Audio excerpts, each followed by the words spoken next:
Well, when it comes to the new healthcare law, everything from availability to affordability can get pretty confusing, which is why the Oklahoma Primary Care Association is working with groups around the state to help cut through all the clutter.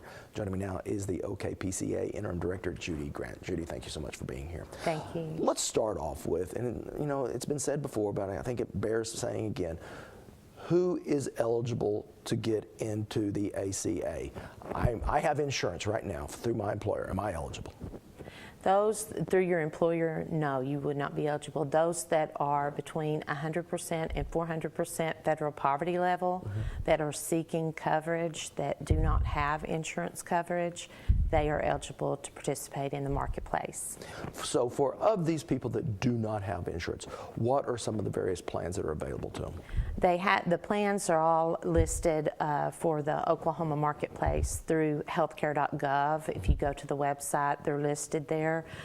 They are categorized according to medal levels, the gold, silver, and bronze, and then some catastrophic and some youth dental programs are on there.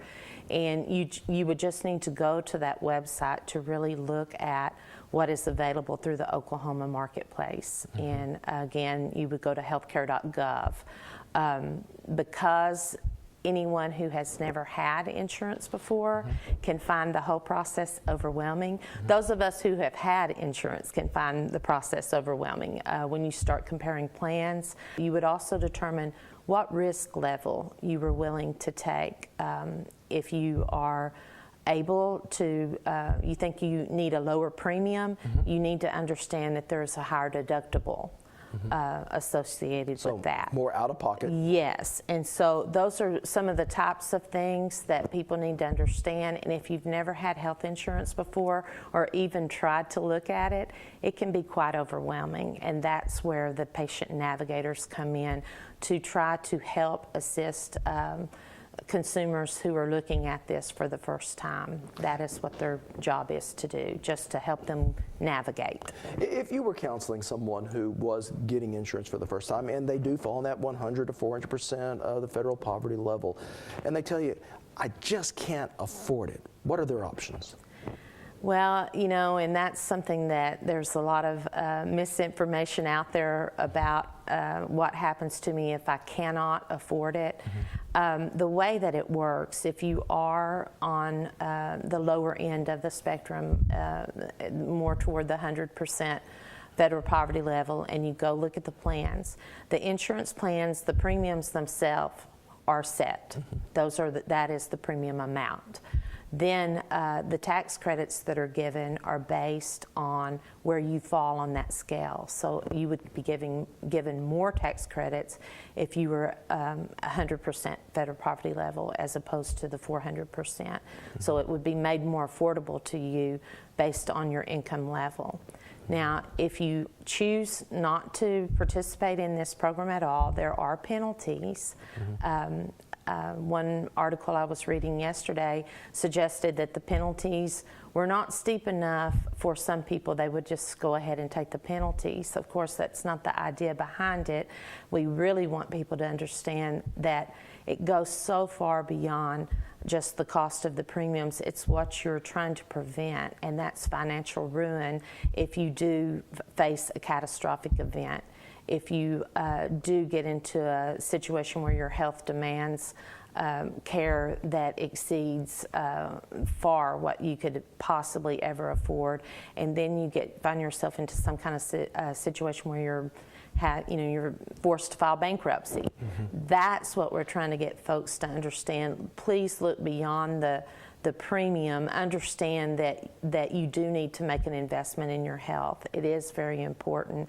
I think that a lot of people don't understand the necessity of planning for health care in your budget, just like you would anything else that is for the good of you and your family. And that's something that we hope people will recognize.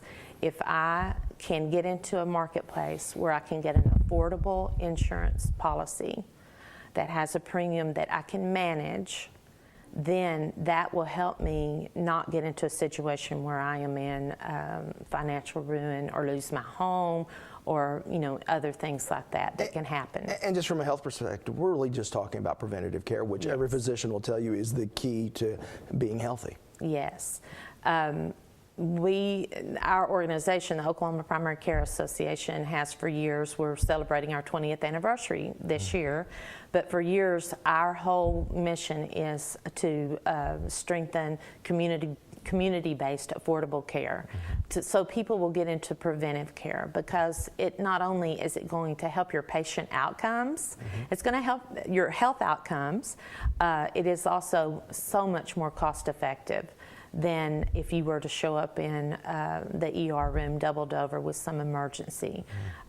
You may be at a point that they're just trying to manage your illness and cannot do anything about it.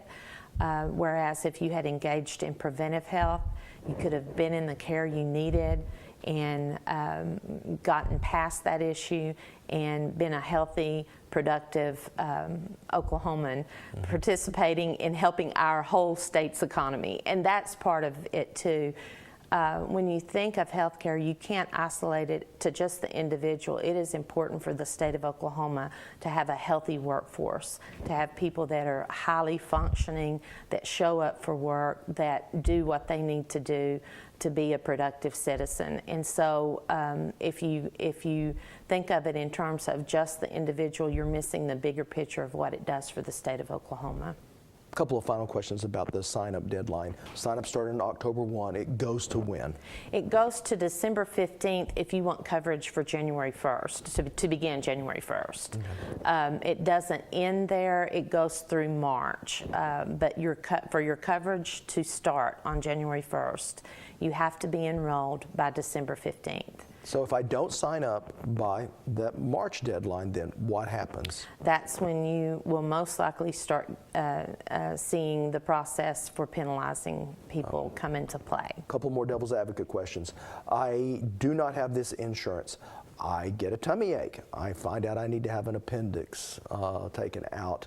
Can I sign up that day and be covered? No, it would not be retroactive. That's the thing about all of this. It is supposed to offer a marketplace experience for the consumer. It is not socialized medicine. It is supposed to offer a marketplace experience, and it was done to give American people choice. And that's really what the plans are there. They operate like commercial insurance. I would caution everyone, and I bring this up because it was sent out by Governor Fallon, and we are in complete agreement that everyone who seeks assistance through the Patient Navigator program, that they understand that patient navigators will never ask you for personal information. Okay. And be very cautious of that. Make sure you get their ID number if they call. Do not give them personal information. They may ask you to have it because you will need it as part of the application process, but they will never ask you for that. And so I do want people to be highly aware of that. The navigators have been trained, they know what they can and cannot do, and they will have an ID number, and it would be in the best interest of folks to be sure and record that ID number so they could follow up with it if the need arises. Well, Judy, I certainly appreciate the conversation and the insights, and hopefully you can come back in a year and we will know a lot more about this. Thank you so much for having me. I appreciate the opportunity to talk about health. All right. Thank you, Judy.